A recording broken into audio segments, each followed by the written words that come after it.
Hi, welcome to our latest episodes. My name's Coram, this is Nikki, we're from Goldwater Solutions. Today we are going to be discussing millennial talent attraction and retention.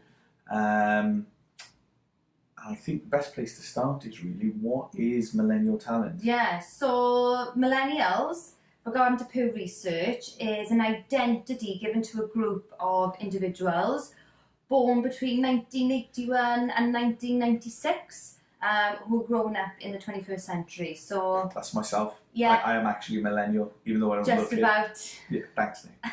Cheers. Fair enough. So how are millennials kind of perceived in this market at this moment in time?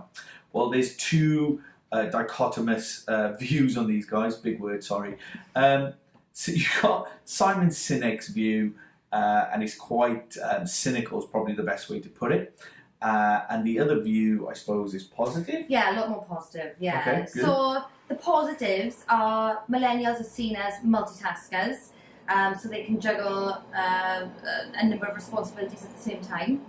Hyper-connected and tech-savvy. Yeah. So from a young age, we've been using technology. So, you know, we're always looking for the most up-to-date phone or game console, tablet, you know, we use them on a daily basis. So yeah, tech-savvy, definitely. Yeah, kind of looking for the best way to find a solution, or use technology to find solutions to make our lives better, essentially. Yeah, I'd agree with that. Yeah, that's fair enough.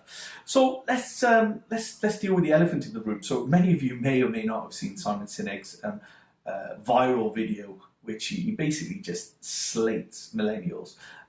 And his arguments break down into several key areas. We'll post a link down below to Simon's video, or a short 2 to 3 minute clip you can take a look at, which you may or may not agree with. But I know that both our clients and candidates fall into one of these two camps, either positive or Simon Sinek, cynical.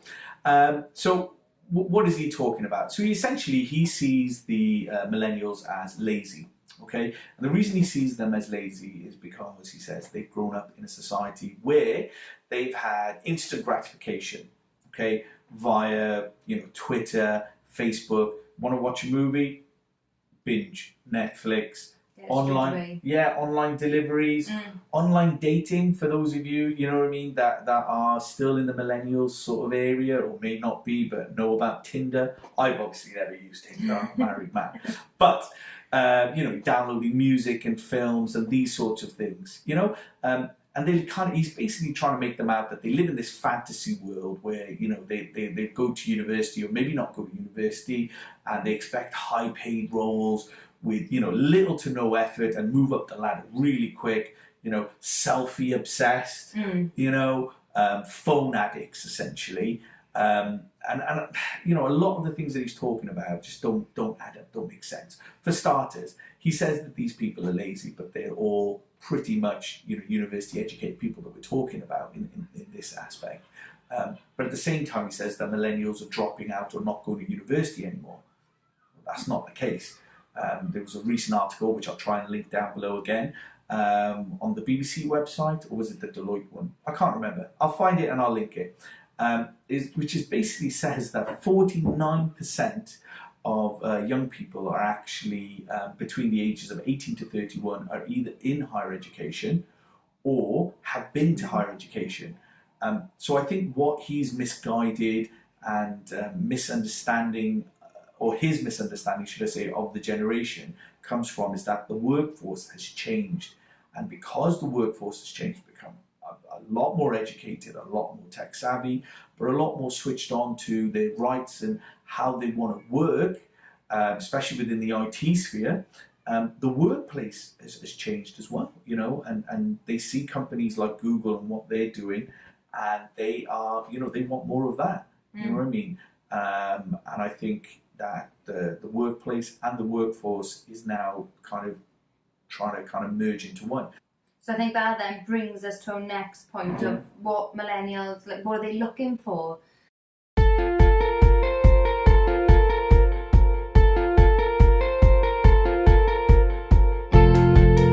they're looking to join companies who are about the service and the product that they offer, as much as they want you to be They're looking for autonomy. So they want the freedom to be able to do their job and to do their job well. Yeah. They don't want to be micromanaged. Like, who does want to be micromanaged, really? No, I don't think anybody does. No.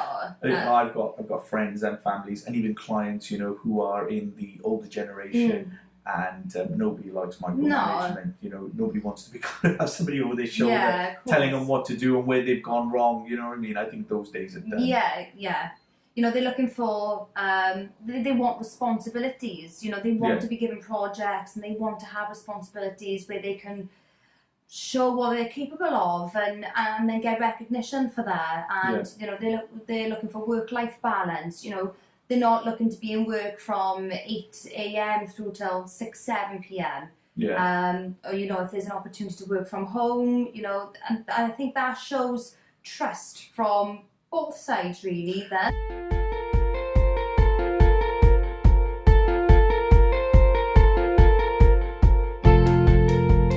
I think, to be devil's advocate, I know these things. If you're a client right now and you're watching this video, I'm sure you're looking there and going, wow, these guys sound like communists or hippies or whatever it is.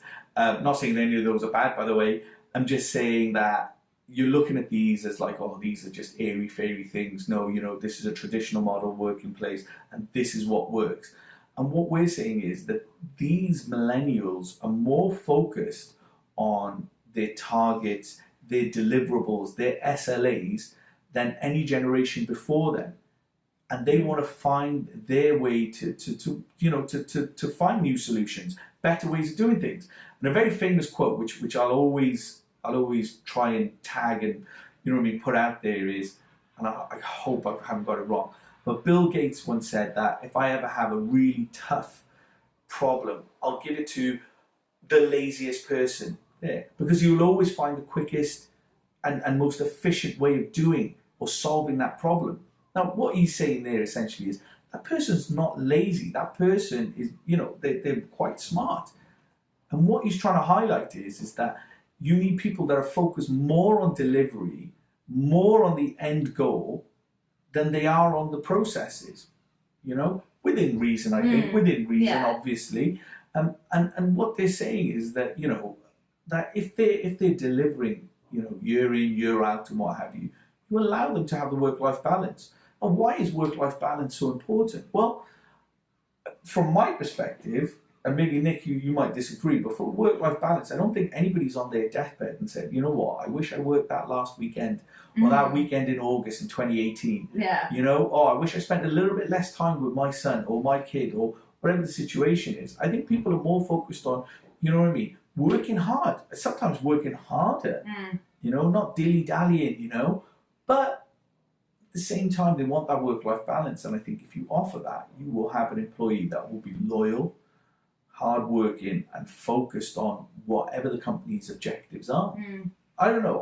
Maybe I am turning into a hippie in my old age. What do you think? I don't know, Nick. No, I completely agree. And I think then, bring us to our next point then is how to retain millennials. So it's important that, especially in the IT industry, the technologies that you're using, that you have to keep them up to date, because it's keeping the candidate relevant as well. So if they're working for a company and they're using, technologies that are, say 4 or 5 years old, if for any reason they was to leave and they were looking for new employment, they're not going to be relevant, or they're not going to be current, because they're using older technologies. And we know how quick technology upgrades and moves. We know how quickly that is. A new phone's brought out every 6 months. So you can only imagine what it's like with the latest software and hardware, especially within the channel. So we see, we know that candidates will stay in a position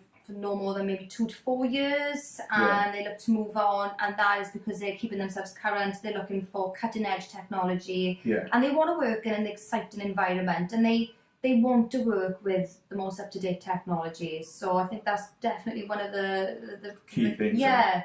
I think because there's no job for life anymore. Yeah. And candidates understand that. I mean, companies have understood that for a while now, best part of maybe 2 to 3 decades. There is no more jobs for life.